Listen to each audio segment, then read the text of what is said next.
Dito, bumabaha ng ralyesta dito. No, iba-ibang grupo ito ha.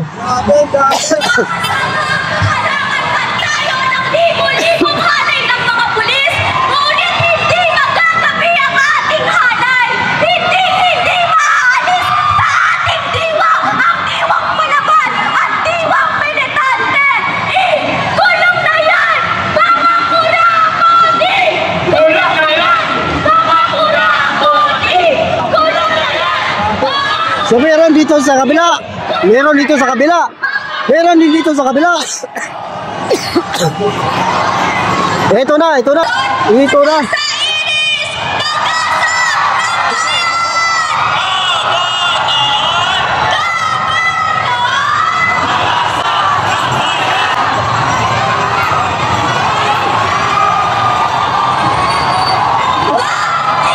Grabe, napakarami.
Ito na, bumabaha ng ralyesta dito.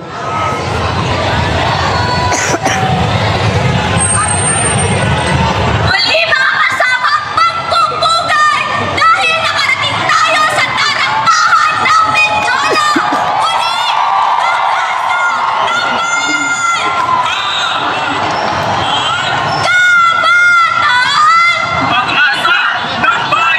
Pag-asa ng bayan! lahat ng kurakot, Dapat managot! dapat managot. Kurakot sa gobyerno! Ikulong! Ikulong! Kurakot sa gobyerno! Boto sa edukasyon!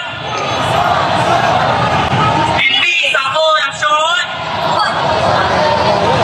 Servisyo sa tao! Pagawing negosyo! Serbisyo sa tao! Magkawit negosyo! Lahat ng kurakot, Dapat managot! dapat managot! Kurakot sa gobyerno! Ikulong!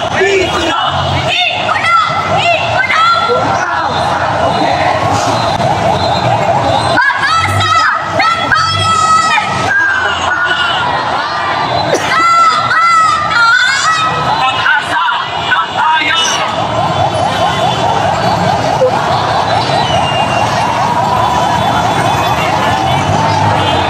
Lakas na mo!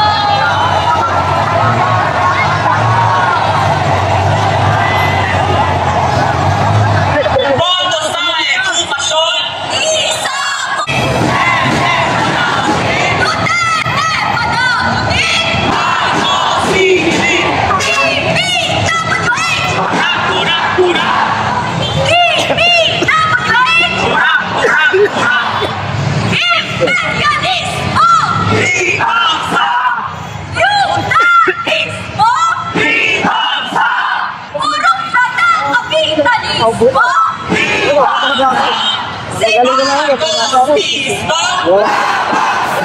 Si Duterte mismo!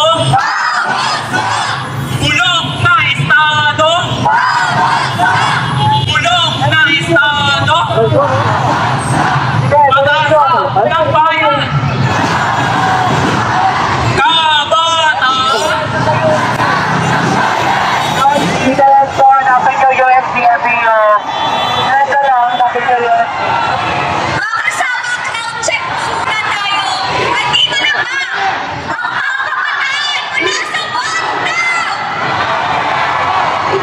Ito, may dagdag pa. Kasama natin mula sa UP Manila!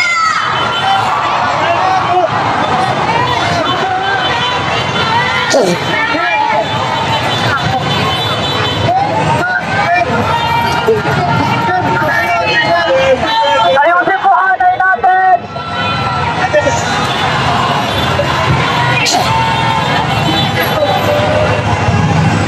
Guys, like naman tayo dyan. Pasensya na po, inubo ako. Hindi ako masyado makapagsalita. So, nakikita nyo naman ano, ang sitwasyon. Baha na talaga. Uy, idol! Ano ba yan? Idol? So, kita nyo naman ang sitwasyon, ano. Pag nagsalita kasi ako, inubo ako. So, mabuti na lang na mag-ano na lang tayo, mag-tahimik at makinig tayo sa sasabihin nila dyan. Pag-asa ng bayan! Kaangatan! Pag-asa ng bayan! Iskalat! Yun, oh. Ngayon ay lumalang Vertical mo, vertical mo. Para maaari ako kayo.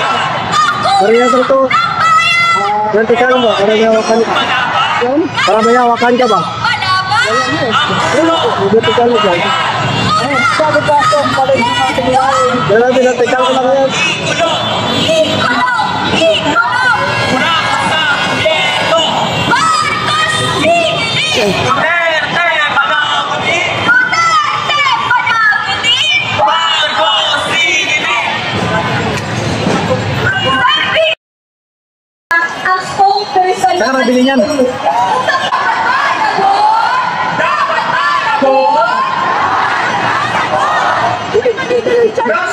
Kasama natin si Alex Ingson mula sa One U-Belt, si Noraini Nordin mula sa One Top, at si RJ Arante mula sa One Intra. Makakasama rin natin Makakasama rin natin si Fidel Fidel Manang. Kapalang mula sa Anak Bayan NCR. Kahit na rin tayo ang pasyon na rin sa natin. Peaceful rally naman ito, wala namang gulo ito mga peaceful protest. Pag-asa ng bayan! Pambatahan! Kabantahan!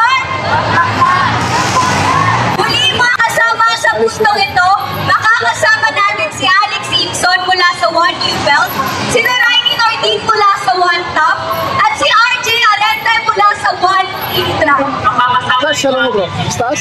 Kapalang mula sa Anak Bayan NCR. Magandang hapon mga kasama. Ako si Alex mula sa One Year. 2 buwan na mula nung sumabog ang mga expose sa mga flood control at farm-to-market road projects. Bilyon-bilyong piso ang nilustay. Ghost projects peke na dokumento sa standard na mga materyales. Ang sabi ng mga nasa pwesto, iniimbestigahan. Pero hanggang ngayon, walang nakakatunan, walang napapanagot. Tama ba yun mga kasama? Ang investigasyon parang silang tipo. Maingay sa simula, pero kapag binuksan mo, wala nang tubig na lumalabas. At habang pinagpapatuloy nila ang drama sa Senado, sa mga universidad, sa UPEL, tayo ang nagdurusa sa mga bayaring di mapaliwanag, sa mga tuition fee increase na paulit-ulit nilang sinasabing wala, pero taon-taon tumataas! Mga kasama, naghihirap kami sa university. Katapot ng mga admin, pinapasukan ng mga sundalo. Yung mga ibang universidad, sira-sira pa ang mga pasilidad kahit ang taas ng matrikula. Yung iba pa may sigit pa sa graduation. Hindi ba't sa mga ganitong kwento nagsisimula ang galit? Hindi ba't sa ganitong mga karanasan nagigising ang diwa ng kabataan? Ngayon habang nakatayo tayo rito, sa harap ng Menchola, sa gitna ng ingay, hindi lang tayo nagrereklamo, tayo ay naninindigan. Kaya habang patuloy nilang binabaha ang bayan ng korupsyon, tayo naman ang magmumuni sa baha ng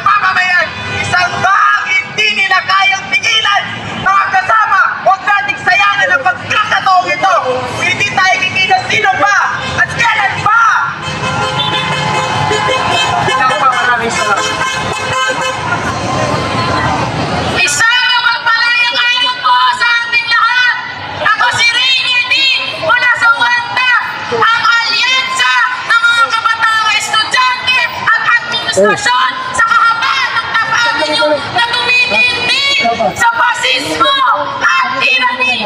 Parinig naman na iyaw ng So lang kung kasi live sila. Nandito po kami upang irehistro ang aming galit at pagkadismaya sa kawalang pananagutan sa bilyong-bilyong ninakaw sa kaban ng bayan, sa forma ng flood control projects, sa forma ng ghost health centers, sa forma ng mga peking infrastructure projects. Papayag ba tayo mga kasama ng pagpapatuloy ito? Alam naman natin na ang hari at ang ulo ng korupsyon at katiwalian ay ang Marcos at Duterte. Ang pamilya nila ay ilang siklo na nakikinabang sa kaban ng bayan. Kaya ang sigaw ng mga kabataan sa one tap, pondo sa edukasyon at hindi sa korupsyon. Habang pinagsasamantalaan nila ang kaban ng bayan, ang mga estudyante ay sira-sira ang eskwelahan, kulang-kulang ang mga pasilidad. Kung ang pondo sa korupsyon ay napupunta sa edukasyon, edi sana lahat ng kabataan ay abot kaya ang edukasyon. Edi sana lahat ng university, lahat ng paaralan natin ay maayos ang mga silid-aralan. Edi sana ang taas ng sahod ng mga guro natin. Tama mga kasama? Ito ang kinabukasan na patuloy tinatakaw sa atin.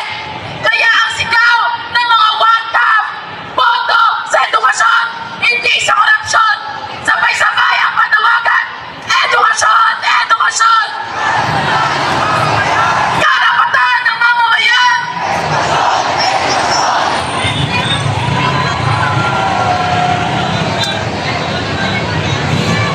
Isang malungkot na pagbalik sa inyong lahat mga kabataan! Parinig ng inyong mga galit na sigaw! Parang hindi masyadong galit! Isa mo! Maraming salamat po sa inyong lahat sa inyong pagtitipon po dito sa Menjola! Ako po si J.R. Arante, ang outgoing president ng House of Organizations ng Papua at chairperson ng University Student Government na kumakatawag sa Juan Intramuros. Nasaan ang mga kasamaan ko sa Juan Intra dyan? Nais kong ibahagi sa inyo ang isang alaala na umubog sa aking panindigan. Noong 1986, sumama ang aking lola, bitbit ang aking 12 years old na ina sa People Power Revolution. Sila rin katulad ko, katulad natin ay tumindig para sa bayan. Inilaban nila ang dapat ilaban sa paniniwalang may pag-asang magbago ang ating kinabukasan. Ngunit, 39 na taon na ang lumipas, lola na rin ang aking ina at ako'y nasa parehong panawagan pa rin. Kaya't ang tanong, bakit hanggang ngayon hindi pa rin nagbabago ang sistema? Hanggang kailan tayo mag-BBS? Hanggang kailan tayo magiging tahimik at patuloy silang kumakapit sa kapangyarihan at pinagsasamantalaan ng tiwala ng bayan? Presidente sa presidente, Arante kay Marcos, kailan mo balak kumilos? Sabi mo ba, if I wasn't president, I would be out in the streets with them. Pero ano ngayon? Ginagamit mo ba ang pagka-presidente bilang palusot para hindi makinig? Ay! Kaya naman kayo!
Payag po ba kayo doon?